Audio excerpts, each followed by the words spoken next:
So I've been using the MovMax Blade Arm with my Osmo Pocket 3 for around 6 months now, and I figured that now was the right time to do a little review on this amazing little piece of kit. I've done a few trips since then and have accumulated a decent amount of shots, and I feel like I've really had some time to work out the kinks and put it through its paces and kind of figure out where this thing's strengths and weaknesses lie. So right off the bat, I have mainly good things to say about this thing, with the price coming in at around $160 for the Blade Arm bundled with the jitter reducing hoop connector. This thing is amazing value for smaller creators wanting to emulate those big budget camera rigs for things like tracking shots, rolling shots, and those Hollywood-esque kind of through the windshield type shots. It comes with the Blade Arm, a few counterbalance weights, a suction cup protector, and a bag to store it in. The setup for this thing is super easy. Just find a spot on your car, wash the area with soapy water or cleaning solution, dry off the area completely, and then mount the suction cup. There's a little suction stopper you'll push in until the red line disappears, and then you'll be good to go for mounting the camera. After that, just adjust the arm so that way the main arm with the MovMax logo is level, so that way you can maximize the full travel of the shock system built into this thing. For safety measures, because I don't like the idea of $700 slipping off my vehicle while driving and possibly damaging or hurting something, I went ahead and purchased some metal camera tether cables and carabiners on Amazon so that I can tether this to my vehicle. This has already saved me once, so I do it every time now. I accidentally bumped the Blade Arm into a rock when I was backing up, not thinking about the extra distance that it added to the rear end of my vehicle, and the suction cup broke loose instantly, and instead of the whole rig crashing to the ground, it was just gently swinging back and forth, attached to one of the hooks in my truck bed. So crisis averted on that one. Definitely recommend those metal cables for making sure that the thing is secure, you know? So into the meat of the video here, I've done 3 or 4 types of shots with this thing mainly, and these shots seem to work best with the Blade Arm. So the first type of shot, which is going to be this thing's bread and butter, is the side or rear mounted tracked car roller shots. I'm sure you guys have probably seen some of these on social media and stuff lately, but so this thing is great because when you're paired to the Pocket 3 with the DJI Mimo app, you can highlight subjects and track them on the fly. So this is amazing for run and gun setups, and here's why. So generally on pro shoots with these roller types of shots, as a rule of thumb, you need to have a team of at least 2 to 3 people in one vehicle. One to focus on driving, the other to focus on operating the camera, and you're going to want to have a spotter, and that's someone who can monitor and keep safety in mind and communicate between the crew and the other driver. So what's different with the MovMax Blade Arm is you can cut down your team to maybe 2 people, and on closed roads or flat open areas, you could even get away with just driving and operating the camera at the same time by yourself. The reason for this is with the DJI Mimo app control, you can adjust the camera settings, highlight the subject for tracking, and then after that point, you can just focus on the road or driving and just communicate with the other driver with like a CB radio, or you could even just use your cell phone with the Bluetooth in your car. This thing is a game changer for run and gun types of video shooting because it takes a lot of the variables out of the equation, so you can just focus on getting the shots framed properly and lining up with the other driver. Not only that, but you can just let it roll for like 10 minutes or so and film an entire road or trail and get a handful of different cool shots while you're focused on driving. Super cool and eliminates the need for a huge planned out shoot with a bigger crew, which is really important on smaller scale projects. So the second type of shot that I use this for is the through the windshield shot, which is super popular in movies, and I've been seeing people on social media do this a lot lately, like people that do vlogs and stuff. But you basically just set up your Blade Arm on the hood of your vehicle. You can throw a polarizer on the Pocket 3 to get rid of those reflections in the windshield, and you're pretty much golden after that. Open up the app and make sure the Pocket is locked to the windshield area, and you can just focus on driving or talking for the vlog or whatever.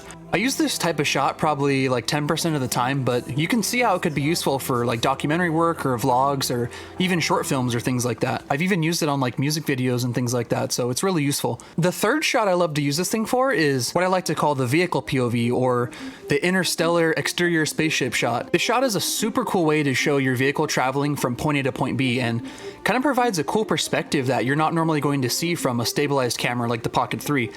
Normally people would probably just go for throwing a GoPro or Action 4 up on the roof and call it a day for this kind of shot. Another trick I've done with this shot is for when launching my drone. So my truck has a camper shell on it, and I love using it as like a big flat surface as a launch and landing pad for it. So like in this specific shot right here, I've parked my truck and set the frame up to already be showing the landscape I want to film.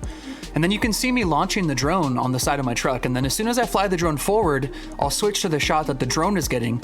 That way you can add another dimension to the story or vlog and just kind of show the audience what it would look like to fly off the edge of that lookout from the drone. Now the fourth kind of shot is similar to the third in the sense that you mount it on the roof of your vehicle, but rather than using it as the straightforward first-person view of the vehicle driving, we're going to be using this thing as a mini shot over.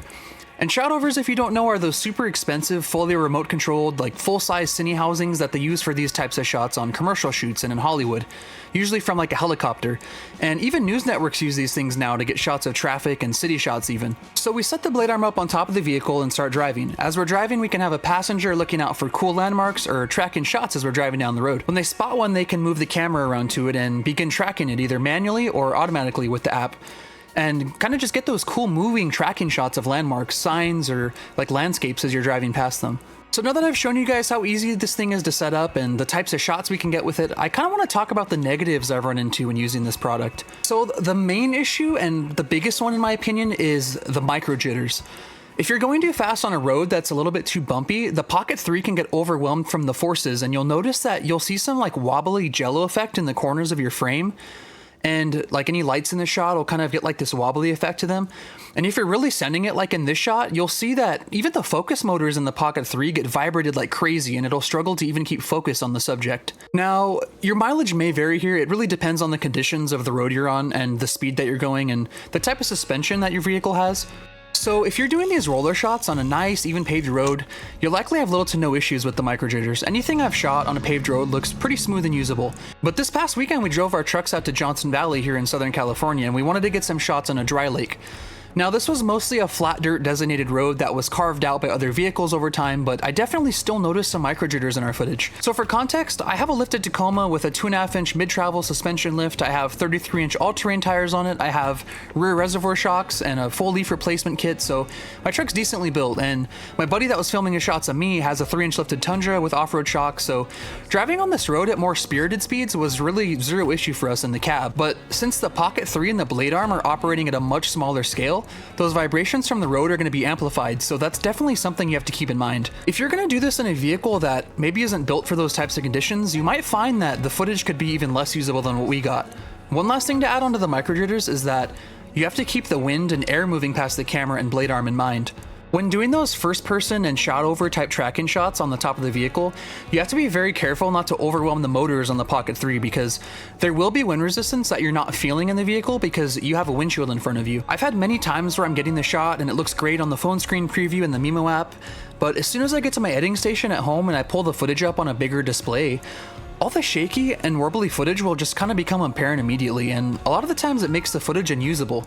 Now, I want to clarify what I would consider usable and unusable, because that could differ from person to person, but for the sake of stuff like social media or YouTube content where most viewers are going to be watching on a phone screen, it's likely going to be a non-issue. But if I was hired to do any type of commercial work or ad work using this, I likely would not feel comfortable using the setup if the road wasn't completely smooth and the footage wasn't perfect. For expensive, more professional work, I would definitely set up a proper full-size camera body on a mounted gimbal and use like a video transmission system and wireless camera control system, all that good stuff. But I feel like you can't really fault the Blade Arm too much here, because it allows you to get those commercial types of shots for your social media or YouTube for $160.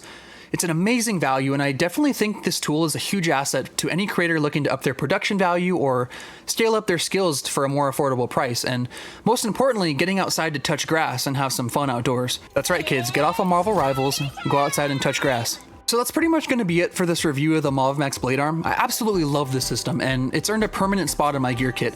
I bring it on every adventure I go on lately, and I've just been amazed with the types of shots I've been able to get with this thing. It's so easy and convenient, and it just blows my mind. I would highly recommend this product to any content creators or filmmakers who already own and really like the Pocket 3, and if you're looking to get a Pocket 3 for this type of shot, I'd say it's really worth it. So you can get some really cool stuff with this thing. So anyways, guys, I'm going to be doing more of this type of content and more outdoor, like niche filmmaking kind of stuff, so I definitely recommend hitting that subscribe button if you're into this type of stuff. But anyways, this has been Heartbeat Media. Thanks for watching, guys, and have a great day. Peace.